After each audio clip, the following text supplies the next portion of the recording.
Question है ये है कि मुफ्ती साहब से कि मेरी 3 बेटियां हैं और अल्लाह पाक ने मुझे 8 साल बाद बेटा दिया था, जो कि 9वें महीने में उसकी पेट के अंदर ही डेथ हो गई थी। तो सी सेक्शन हुआ मेरा, तो मैं ना बड़ी मुश्किल से ये आपसे बात कर रही हूँ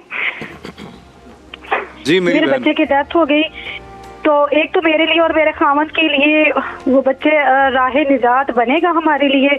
और नंबर 2 सर, मैं दही इलाके में रहती हूँ, यहाँ पर जो लोग हैं वो मेरे साथ इस तरह से ट्रीट करते हैं कि जो प्रेग्नेंट औरतें हैं या कोई मतलब कि जो बच्चे पैदा करने वाली औरतें हैं वो मेरे पास नहीं आती। इसके बच्चे की डेथ हुई है, तो कहीं हमारे साथ इस तरह का मामला ना हो जाए।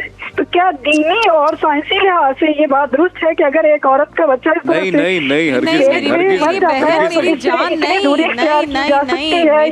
से बात कराता हूँ, लेकिन हरगिज़ नहीं है। आराम से भी सुनेंगे, लेकिन मैं माजरत करती हूँ इन सब लोगों की तरफ से, नहीं मेरा बच्चा बिल्कुल भी ऐसा नहीं, आप बिल्कुल ऐसा क्या लोग हैं और क्या ज़माना आ गया है। मैं पुराने प्रेगनेंट से नमाज़ें भी पढ़ती रही हूँ, वज़ाइफ भी करती रही हूँ, सूरतें भी पढ़ती रही। ये अल्लाह की तरफ से जज़ा है या सज़ा है, बिल्कुल कोई सज़ा नहीं है, कोई सज़ा नहीं है। अल्लाह दे के भी आजमाता है, अल्लाह लेकर भी आजमाता है। अल्लाह ताला सब्र दे आपको और आपकी फैमिली। अभी उलमा किराम से भी पूछना, आप टीवी के सामने जाइए, ये उनके लिए भी है, नसीहत उनके लिए भी होगी जो ऐसा करते हैं, और आपके लिए भी जो आप ऐसा महसूस कर रही हो। या अल्लाह जी, सबसे पहले तो मेरी बहन को कुरान की ये आयत है, सूरह बकरा 2 पारा, वलनब्लुवन्नकुम बिशैइम मिनल खौफि वल जूइ व नक्सिम मिनल अमवालि वल अनफुसि वस्समरात।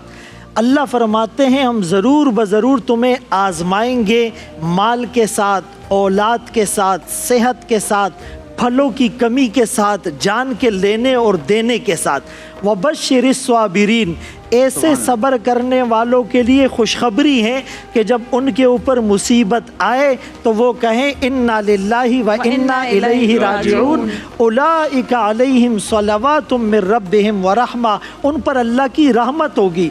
और हदीस पाक में आता है जब किसी का बच्चा इंतकाल कर जाए और वो उस पर सब्र करे और वो अदम बुलूगत में यानी बालिग होने से पहले दुनिया से चले जाए तो वो तो बख्शे बख्शाए हैं। इब्राहीम अलैहिस्सलाम के गिर्द वो बच्चे जमा होंगे, अगर इनके वालिदैन गुनाहगार भी होंगे तो ये अपने बच्चों का दामन पकड़कर सिफारिश करके उन्हें जन्नत में ले जाएंगे, और जन्नत में एक महल उसको दिया जाएगा जिसका नाम होगा बैतुल हम्द। और सबसे बड़ी बात यह है कि ये जो अल्लाह की तरफ से आजमाइशें आती हैं, अल्लाह किसी को बेटे देता है, किसी को बेटियां देता है, किसी को दोनों देता है, किसी को कुछ नहीं देता। उलमा ने लिखा यहाँ अल्लाह ने इब्तिदा बेटियों से की, यहबु लिमन यशाउ इनासा, इसलिए बेटियां अल्लाह की रहमत है, इनकी जुर्मट में अल्लाह आपको जन्नत में ले जाएंगे, वो बच्चा आपकी मगफिरत का सबब बनेगा। और जो लोग उनको कह रहे हैं ये बातें, जो लोग उनको कह रहे हैं, लोगों को चाहिए कि अल्लाह से डरे, हम जज बनकर फैसला न करें।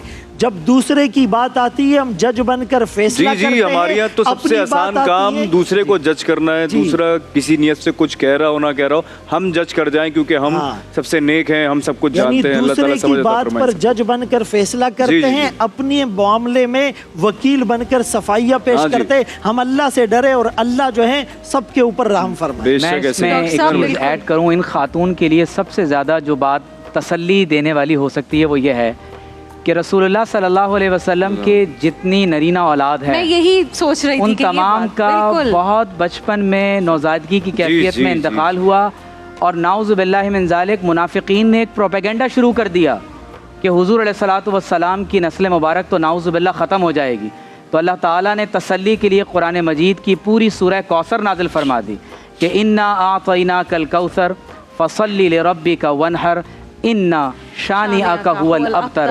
तो इन बहन को चाहिए कि एक तो इन अपने दिल को तसल्ली दें कि हुज़ूर अलैहिस्सलातु वस्सलाम की नरीना औलाद का भी बचपन में विसाल हुआ। और मैं एक गुजारिश करूँगा कि कुरान मजीद की एक आयत है, अल्लाह ताला फरमाता है इस्तग़फ़िरू रब्बकुम इन्नहु काना गफ़्फ़ारा युरसिलिस समाअ अलैकुम मिदरारा व युमदिदकुम बि अम्वालिन व बनीन। अब आप गौर कीजिए कि अल्लाह फरमाता है अगर तुम कसरत से इस्तिग़फ़ार करोगे, अगर बारिश नहीं बरसती तो अल्लाह ताला तुम्हें बारिश अता फरमा देगा, बेशक। और तुम्हारे पास अगर दौलत नहीं, अल्लाह तुम्हें दौलत अता फरमाएगा। اور اگر بیٹے نہیں ہیں تو اللہ فرماتا ہے کہ میں تمہاری بیٹوں کے ذریعے سے مدد فرماؤں گا۔